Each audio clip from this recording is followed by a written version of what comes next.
Projects for Haiti is a 501c3 nonprofit organization that works towards equipping Haitians, and we have a specific emphasis on education and vocation.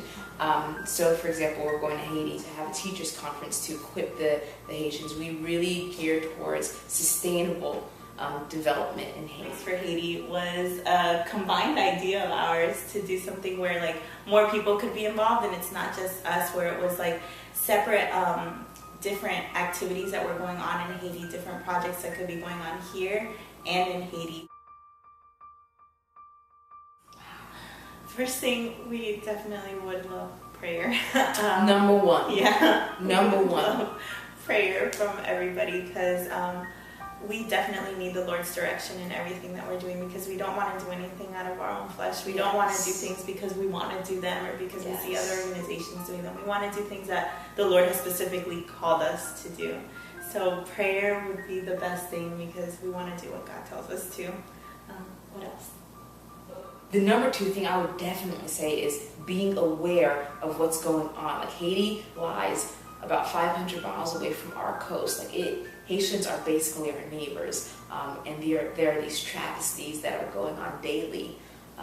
We as Americans, we as Christians, ought to be aware of what's going on to God's children. Another need that we definitely have, we're going to be going to Haiti for a teachers conference, and during this time we're actually going to be rounding up teachers in Cap Haitian and just 60 pre-registered teachers. 60 pre-registered teachers. So it's really exciting. I'm an education major. I'm going to be a teacher, so I'm just really excited to work with teachers. So we're going to be encouraging them, definitely recasting even the vision for their profession, because teachers in Haiti are looked down as dirt. We actually sat down with some teachers during spring break, and we asked them, so do you feel respected by your community? And all of them in unison, like if they had practice, started laughing. All of them started laughing, and then they stopped laughing and they said no at all.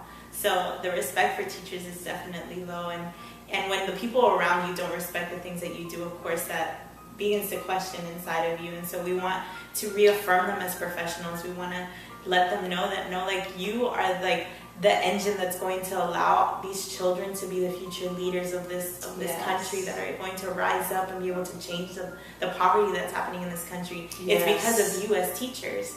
So we want to affirm them, encourage them, and actually train them. So we're taking teachers from here from the United States, and we're going to go and do a 3-day conference where we're training them, encouraging them, praying for them, connecting them to each other so that they have a support system. When we leave, they're connected to each other so that they're able to support each other in the profession. So with that, we need donations. We want to give them as much as possible. We want them to feel special, so we want to give them water bottles, t-shirts. We want to give them school supplies so that they actually feel like they can use these things inside of their classroom. Because again, we asked them, what are you given to teach? And one of the teachers was like, I have a book and I have chalk. Those are my supplies to teach. And so I think about the things that we're given to, not given, but the things that we have available as resources in the United States. And I'm like, wow, we're so blessed here, because they only have a book and a chalk and chalkboard. So we want to give them things to make them feel special, to make them feel like they are professionals. So we would love donations. We actually have a long list of things that we need donated. School supplies is definitely at the top of the list.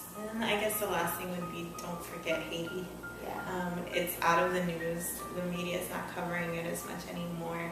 Don't forget Haiti, because they definitely still need help, and they appreciate it so much to know that we're praying for them, that we care about them, that we're going to be there for a long time, helping them as much as possible. So don't forget Haiti. If you look at the facts right now, it has been 2 years since the earthquake, and there are still over 500,000 Haitians living in tents. That absolutely blows my mind. Now, granted, there are different reasons for these Haitians living in tents, but it's just not okay. The church needs to rise up. Christians need to rise up. Young people need to rise up and reclaim social justice.